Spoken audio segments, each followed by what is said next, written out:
we started a little early so folks could log on. And then we'll get started with our conversation soon. Beth Ann, did you intentionally match your sweater to your wall? No, I love it. That would have been very clever of me, but I do love bright colors in general. So you're not ever going to see me in taupe. you know. I feel like your book covers also have that in common. What this? And did they plan it with the? Yeah, I know they're like in conversation with each other. I know. That's not an accident because this book cover I loved so much that when you do your author questionnaire, you do this thing called the author's brief, where you suggest ideas for the design team, and you can be like prescriptive or not, but honestly, those people are geniuses and they're trained in it. So unless you have like a background in book jacket design, it's really kind of better not to try to limit them or tell them what to do. Like, they're professionals. They've gone to school for that, So all I said was that, I liked this cover and I'd like this one to be in conversation with it. And I said, there's a couple ways that you could do that. One is, the bright colors. Two is in heating and cooling. My name is on the object of the popsicle stick. So in Irish Goodbye, they put the name on the Moz. And I said, like a lot of negative space, just a very simple object. And so I love, and it was her idea to flip the colors instead of the green and the purple with a little bit of green and yellow. Yeah. And I think it's so clever. Like, I never could have come up with it myself, but it was like exactly what I would have wanted if I had the talent, It's brilliant. And also, I think, wasn't the heating and cooling named like one of the best book covers that year? I feel like I remember seeing it on those lists. Yeah, so I had nothing to do with this cover. And in fact, here's a little embarrassing story. I was encouraged to fight against this cover.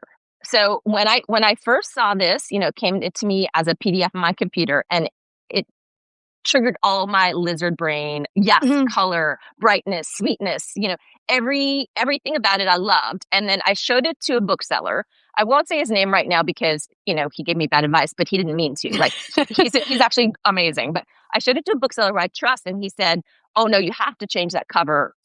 That's not going to work." And I said, "Why?" And he said, "Because you know what your name is, but other people don't. And your name is so small. Like, you have to look where it says, it's on heating and cooling, Beth Ann Fennelly. Like, it's really, really small on the popsicle stick in order to fit. And I have a long name, it's 3 words. Right. I'm like extra special." So I went back to Norton and I said, I really love the idea and the colors, and I'm so sorry to be like a difficult author, but like, I think this bookseller made a really good point. And they denied me. They're like, "No, that's the cover," which is kind of funny. So it went on as the cover. I really did love it the whole time. And then it won a bunch of awards for best cover design. It was named in LitHub as one of the best covers. And I think that's where I remember seeing it. Yeah. Yeah. The name of the designer is Alex Morrow, just to give credit to him. And I love the new one too. It was a different designer though. Yeah. And because even though it's small, it's like an object, and the same with the daffodil and the vase. Like, you want to bring it closer so that you can examine it. And I think that's what a good cover does. And did you plan the daffodils would come out like around daffodil season here? Because I feel like that would start blooming in late February. Okay. The truth is, I love daffodils and I plant them every fall. And I always select the earliest bloomers because it's great to have daffodils in April, if you select the late ones, or in March if you select the middle. But if you select the earliest bloomers, they come up in end of January, early February, nothing else is blooming. And so right before the ice storm, my daffodils were just starting to bloom. No. And now they're all gone. Every single one of them has bitten the dust. And I didn't plant any late bloomers. So that's just another cache of the ice storm, but it has nothing compared to my 150-year-old, 100-foot tall white oak that is $5,000 later firewood in the drive. I know we were just talking about this before we started the call, but and you just got power last night, which... Yeah, we just got power. We were without power for 8 days. I'm so sorry. I'm so glad you guys are okay. I've been thinking of all my friends in Oxford, and Yeah, it's been horrible, I know. It's been horrible. It's been horrible, and it's so sad to drive around and see these trees that are friends, trees I've looked for in people's properties, trees I've enjoyed, gone, Mhm. gone. Well, and not to make this about like I mean, we're gonna make it about you because we're talking about your book, but, like, it's hard to promote I feel like it's hard to promote a book in the world just, like, in general with the state of the world and the state of our country, Mhm. but then on top of that, now you have, like, a natural disaster and you can't access internet, you know? Yeah. How have you been dealing with, like, your book coming out and also, not having power and being iced Well, in and losing your I trees? right. I mean, the book PR was like the smallest part of it. Like, to be honest, and I Mhm. have an article that I wrote. I just wrote a really fast piece on the storm, and is coming up from Garden and Gun online. It'll probably be Okay. live tonight. So if anyone kind of wants to see photos or learn a little bit more, but I'll just tell you briefly. In addition to not having power, we're here with my 15-year-old. We've lost our trees. We're hemmed in. We have a U-shaped driveway on either side of the driveway. We're down trees and down power lines, and we couldn't leave our house. It's just really completely terrifying situation when the trees were falling, and we thought they were going to maybe fall in the house. And then I couldn't get a hold of my 20-year-old son, who lives a couple Mm. miles away. He goes to the University of Mississippi. He lives with four friends off campus. Couldn't get a hold of him. Completely freaking out about that. He finally gets through, and he's calling me from his car to tell me his lizard has frozen. And it sounds Oh. so stupid, but my sons are No. allergic to animals. They can't have fur or feathers. So we've never been able to have a cat or dog. So this stupid little lizard got all their affection and all their love. And I just started crying that he'd lost his lizard, and he felt so bad about it. And he was holding it up to the heater vent, saying, "How could I have done this? How could I have let this happen?" Oh. And that stupid lizard came back to life. No. Yes, yes. My god. I know, it unfroze. My god. Yeah, it was like in some crazy, like, Reptiles are amazing. torpor. I know, I know, I know. So, Wow, that thank you story for did that not go where miracle. I was thinking it would go. Yeah, so there've been a lot of highs and lows with this storm, I can tell you that. Yeah. We're on the road to recovery. It's just gonna take the town a long, long, long, long time to, Yeah. repair the tree canopy. Yeah, definitely. Well, okay, tell us about The Irish Goodbye, micro-memoirs. Do you have your elevator pitch ready? I know with books, it takes so long for them to come out, so you probably have been thinking about it anticipating it for a long time. Well, I don't have a very good practice elevator pitch, but if anyone doesn't know what this strange little form is called a micro-memoir, it's a form that allowed me to steal from the type of things I like to do. I'm a little greedy, and I've written in different genres. And what I like most about poetry is that extreme compression and abbreviation. And what I like from fiction writing is creating an arc, like a narrative that has tension. And what I love from nonfiction is truth telling. Mm. So they're very small true stories about my life. They're not fragments. Each piece should have its own sense of stasis and be able to be read by itself. But it is also part of my hope that people who have read a book begin to see the same characters come up. There's a couple series like Married Love, where I talk about being married to my husband for like 28 years now. A couple things that come up more than once that I use to create almost not like an inside joke, but the feeling that you know a little bit about this couple, then you come back to them later and you come back to them later.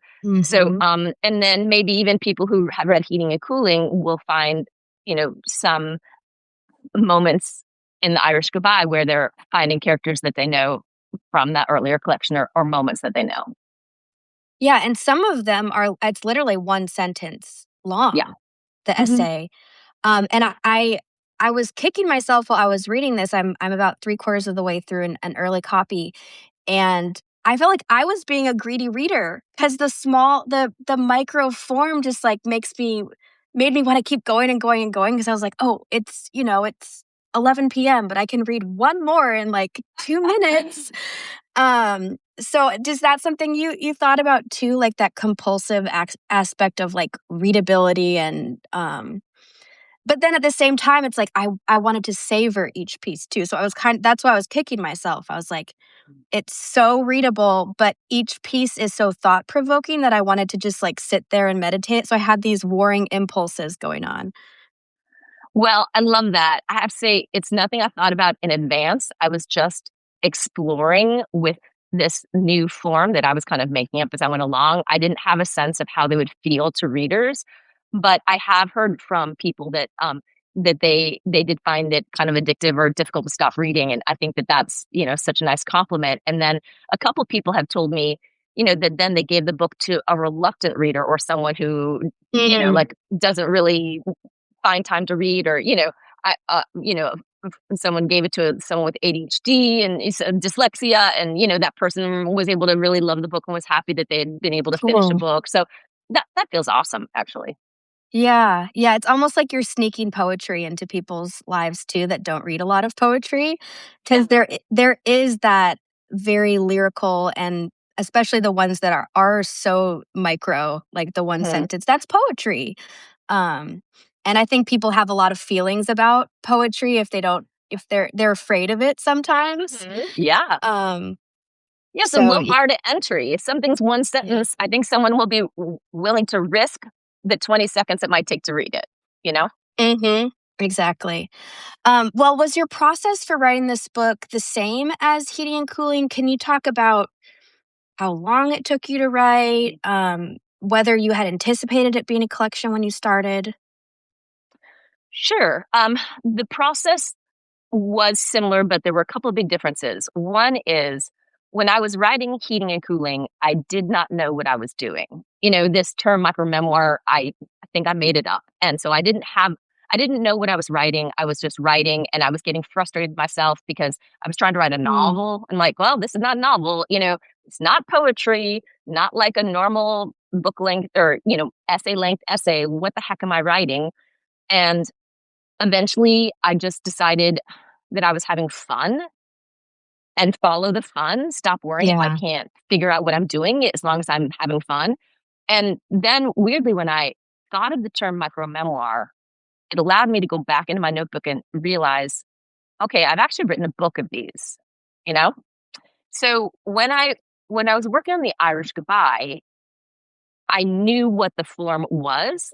And I Right. thought, it's I'm gonna I'm a little restless, but if I'm still learning, I'm still interested. And I Mm, thought after Heating and Cooling, I thought maybe I'll do something else. But the truth is, this form is still teaching me what it's capable of. So that's why I'm still writing the form. The big difference with this book was I had this group of micro memoirs, and I I thought, okay, is this a book? And I looked at them and I didn't have enough for a book. And then at the same time, I was at a writing residency and I thought, I have so much stupid stuff that I've written and all these different topics. Like it's so bad to be someone with so many interests because I have these like essays about Southern culture. I mhm. have these group of poems, not enough for a book, but like a lot of poems. I have these longer, more reflective, meditative essays. They're not necessarily micro memoirs because there might be 10 pages or something. And I thought, I'm so stupid. I have half of 4 books instead of like writing one book. And then I thought, but these short pieces and these longer pieces actually want to speak to each other. And I wasn't trying to do that initially, but when I realized they wanted to speak to each other, I put together a manuscript that had a bunch of the short micro memoirs and then one slightly longer memoir, and then a bunch of the short ones and one slightly longer one. And I wasn't sure if it would be like whiplash for a reader to read through and get to something long and then go back short.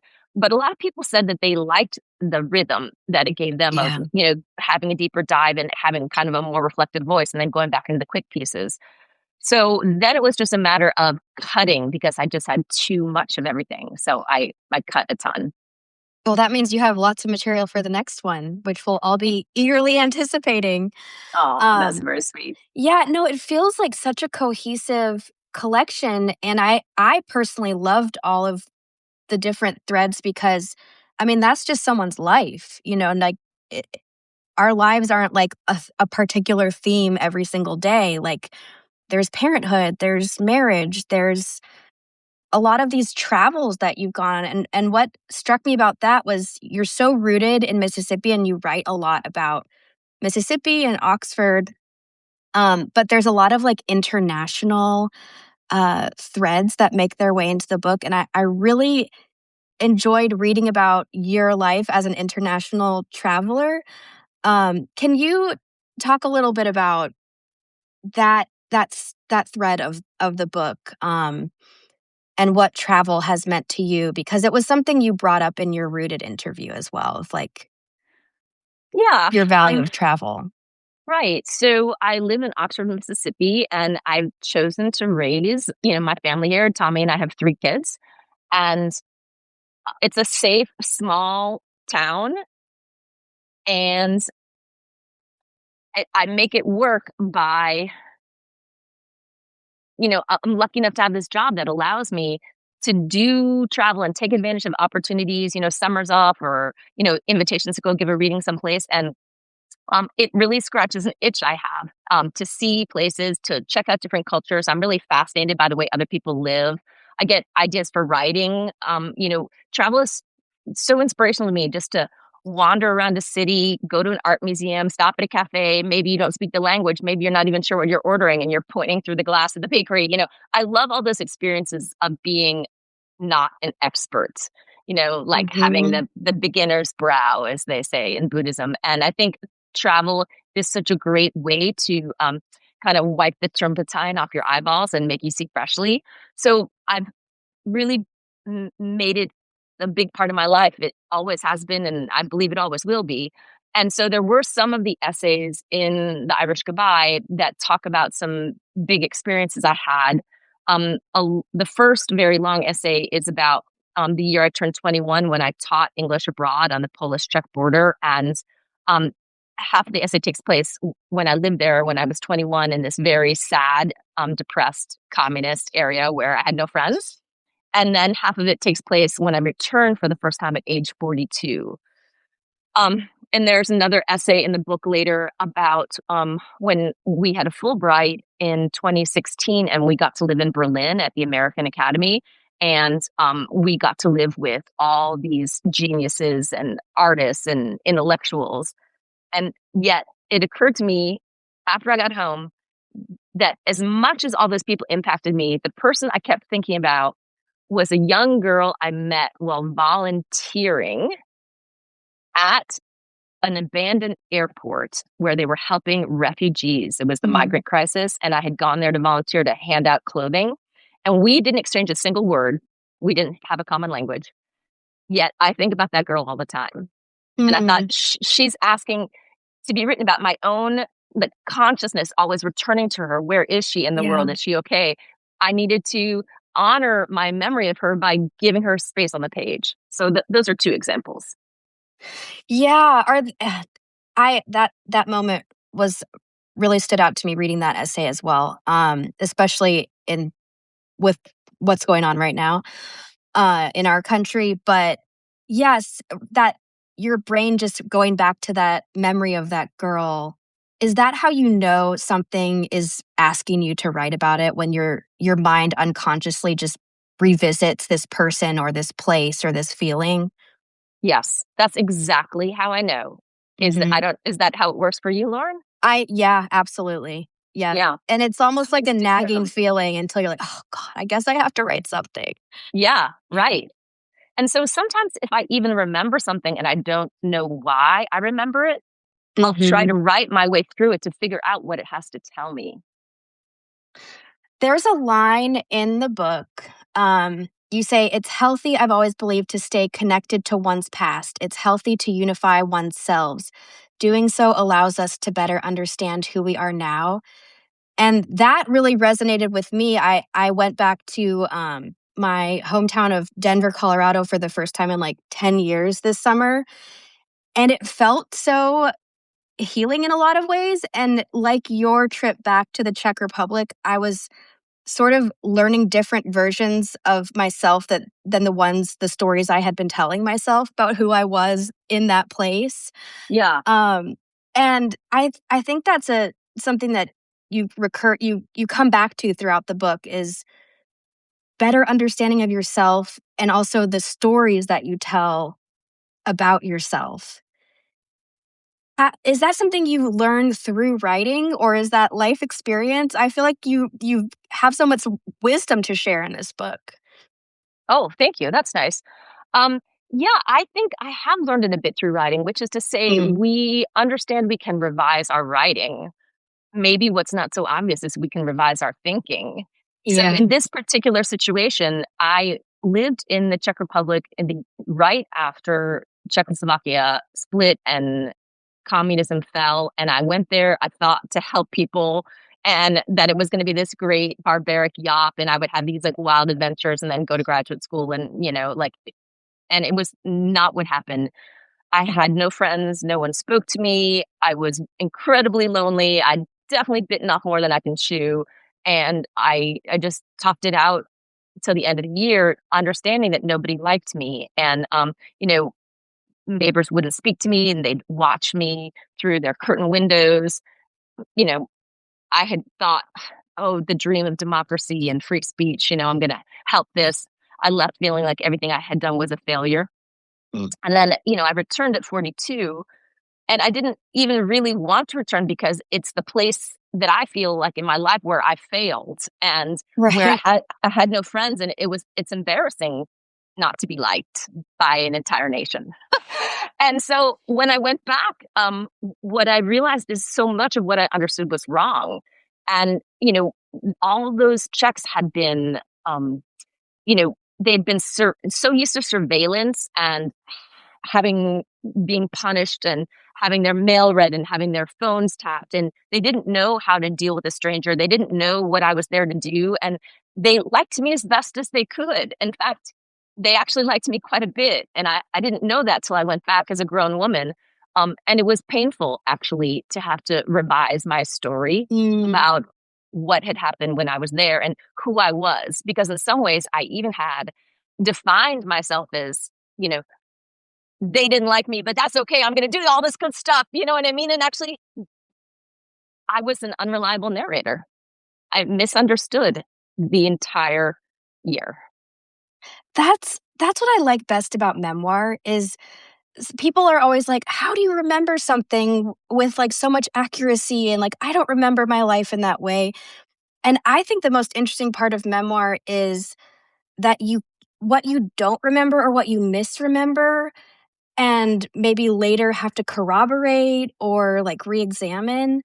Um, so I just think that that's maybe something that people don't think about when they think of memoir is like you're not just going through your memories and rehashing them. You're thinking about the nature of memory itself and like how that shapes our understanding of who we are, who we think we are. Yeah, exactly. I mean, with memoir, the idea of fact checking is a little crazy to people, but anyone who's ever fact checked their own memoir knows how crazy it is, how much it can get wrong. So I was very consciously working in the realm of fact in these micro memoirs, and it was important to me that everything that I said was true that could be proven was proven is true. So Mhm. I did run pieces by people and, look for confirmation when I could, just because I was trying to have fidelity to the idea of truth, even though we all know that like truth is itself really hard to define, a slippery fish we're trying to grasp with our hands, even as it's scooting away. Mhm. Um, Grief is another theme in this book. Well, love and grief, and those are sometimes intertwined. Was that was grief a difficult subject for you to touch on? I think it's come up in your writing. I mean, it's a through line through your writing. These kind of like grief and joy intertwined.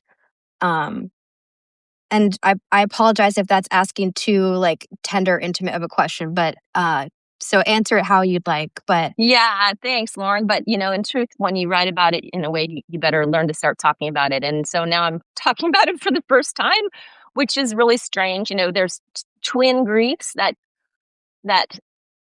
wind together throughout this book, and one is the very sudden and unexpected death of my sister in 2008, and the other is my mother's very long and very sad and heartbreaking decline from Alzheimer's. Mhm. So the book is dedicated to them in memory of my sister and in memory of my mother's memory.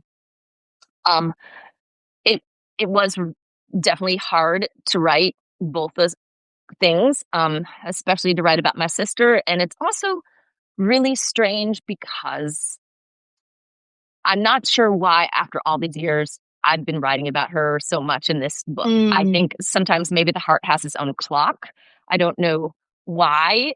I, for so long, I just never wrote about her at all. I couldn't, and I didn't want to. And in this book, I didn't want to either, but I had to, so I yeah. did.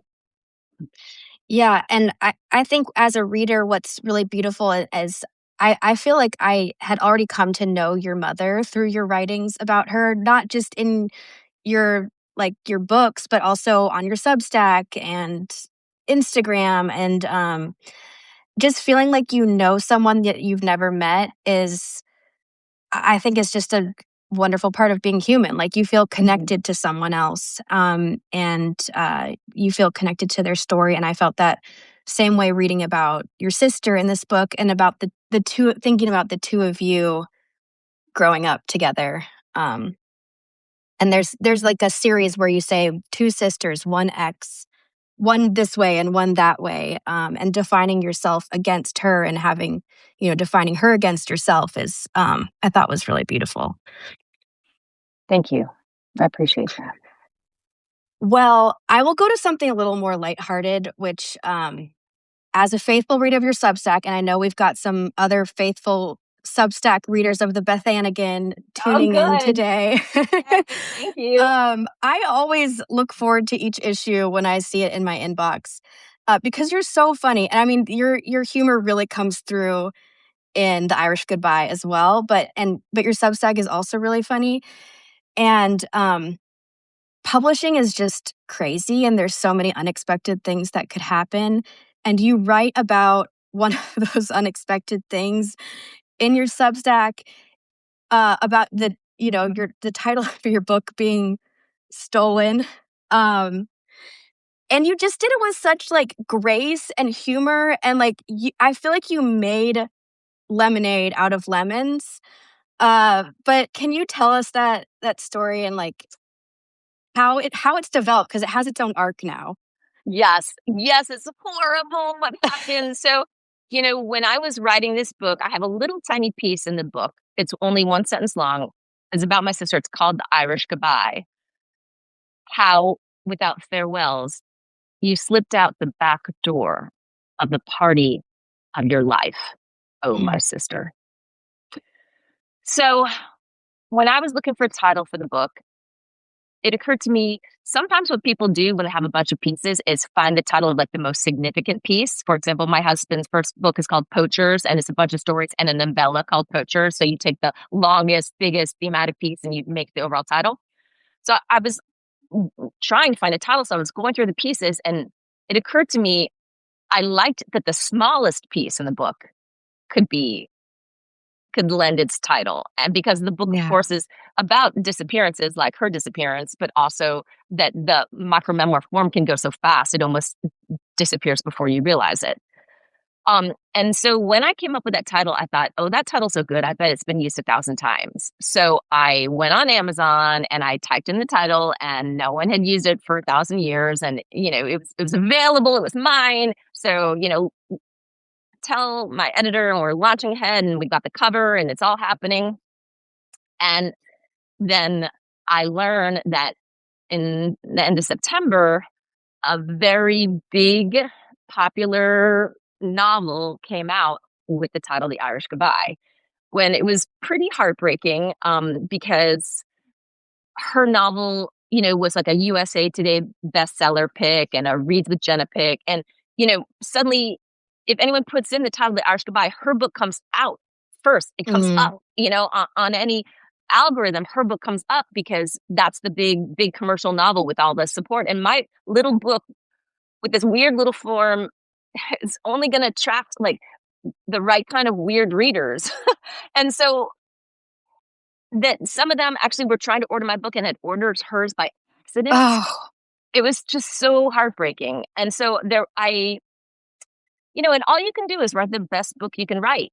yeah. Everything else is out of your control. And I wrote the best Mhm. book I could write, and then this horrible thing happened. So there was nothing to do for me but um shout about it. Like just be funny about it and just like Uh-huh. admit that like this awful, ugly thing had happened. That was not the advice I got. Everyone's like, just don't mention it and her book will go away. Her book's not going away. So I did post about it on my Substack and I just put, some bitch stole my title. And then the subheading was like, but she's probably very lovely. And I talked about this. And then the next day after I published that Substack, I got a message from Substack, one of my readers, and the message subheading was, I'm that bitch. And so the author found me, but she knew that I was really tongue in cheek and just kind of like admitting the situation was ridiculous. She wasn't mad because she understood it was, I talked about, Mhm. reading her book and loving her book and that it's really very good. So any of my readers, my like 2 readers who like accidentally ordered her book are probably better off.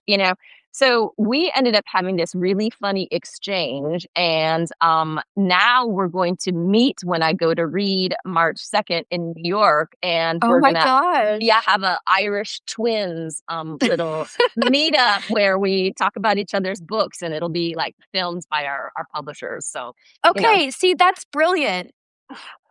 I mean, you really like, seriously, you'll probably I feel like you could get more readers from that situation. mm, I I don't don't know, it will know, be an but interesting experiment. all I know is you might as well just like if you can't fix it, you might as Yeah. well decide to have fun with it. I can't fix it. I can't fix it, so might as well have fun.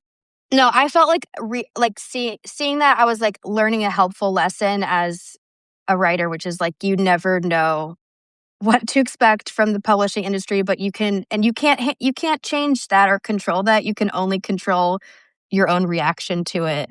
That's right. Um, I'm glad to be a and cautionary tale, Lauren. No, it's not a cautionary tale. I think it's a tale of success because you made the best. You weren't just gonna, like, pretend it didn't happen. And now you're probably gonna have a essay come out of it, for your next book. But yeah, so is there anything that you're looking forward to with the release? The Irish Goodbye comes out the 24th. Mhm. Is there any events on the horizons that readers should be aware of? Yeah, as a matter of fact, I'm doing a ton. I'm so excited. My last book, Heating and Cooling, was 2017, so it's been a hot minute. So it feels really good that I'm going to get out there. I actually love to share my work. I'm like a failed high school actress, so it's really fun for me to be on stage. And if anybody was kind of curious about details, my website, which is simply bethandfennelly.com, has an events page list, and that would give like the details. But yeah, the launch is here at Square Books in Oxford, Mississippi. Yay. I'm reading in Charleston, South Carolina at a brand new bookstore. That's going to be super fun. I'm going to New Orleans to the Tulane New Orleans Book Festival, New York and Baltimore, Little Rock, a couple other places, and in Mississippi too. So I'm just You really coming to excited. Jackson? I mean, I just hope so. for I hope you do. I hope so too. Well, that's great. So you'll post that on your Substack, I'm sure, and people can go to your website. And pre-orders absolutely do help. So I've pre-ordered my copy. If Thank you. folks are joining, like, I hope everyone, if you haven't pre-ordered yet, get a copy of The Irish Goodbye. The purple book with the daffodils on the front says Beth and Fennelly. Yes. Oh, and we should actually say to Substack people that I wanted to do something fun for the book. And another story I tell on Substack is about someone I let stay in our house. He was coming for a football game, and it's kind of a long story. It's on Substack, but I let this man stay in our house when we were gone for the weekend, and he asked me if there's anything that he could do. And he's a 3D plastic expert, a 3D printing expert. Hmm. So he's making vases. I know they're so cool. And so Whoa. I'm giving a couple away as a giveaway. And I have one for anybody who's pre-ordered my book on social media. And that's a separate one. But I also have one on my Substacks, and it's only for Substack subscribers. So if anybody out there is a Substack subscriber and has pre-ordered my book, all you do is you put your name and email in, and then on February 14th, I'm going to have a drawing, and that person gets this vase. It's so cool. Like, I didn't even know you could do that with plastic. It's amazing. He did a plastic 3D liner, so it's waterproof, so you can put your Wow. daffodils in. Yeah, it's like this. Yay, hey. It's very cool. That is awesome. I'm going to enter, although I feel like I should allow other other No, readers to have I a want you chance. to enter. I want you to. Well, I am so excited to have the physical copy in my hands. I'm so glad that your power's back. Oh, thank Um, you. is there any last book thoughts or just writerly thoughts that you'd like to share with our subscribers? Oh gosh. No. I don't know if there's something in particular you want me to talk about, No, and you know what I Yeah. realized, like, halfway What? through a conversation, that I never officially introduced you or myself. So you know what? This is gonna be sent out via email as well, and I'll do that in there, but I think it's just because we started talking and I was so enjoying our conversation that I wasn't, like, Rooted is a publication where we talk about place and home, and this is Beth Ann Fennelly. But folks that are tuning in and got missed the first part of the conversation will definitely get the whole thing in their inboxes. So And Lauren, I stay hope you'll tuned. tell them about your debut book, which came out last year. Oh, well, thank you. My debut memoir was Split the Baby. It was a memoir about growing up feeling divided between my Catholic dad and my Jewish mom, and learning to become a whole person again. So yes, it now feels like old news. That was over 6 months ago, and the book world is just like moved on. But yep, thank you for saying that, Beth Ann. It's a great Yeah, book. thank you. Well, it's been such a pleasure talking with you today and hearing about the Irish goodbye. So thank you for tuning Thank in. you. And thanks everybody who came to listen to us Yes. gab. It's so nice. After 8 days without power, I just feel so glad to be alive in a place with lights and internet. So it's lovely that you all were able to come into my little life and my world today. Thank you so much. Thank you. All right. See you later. Bye. Bye.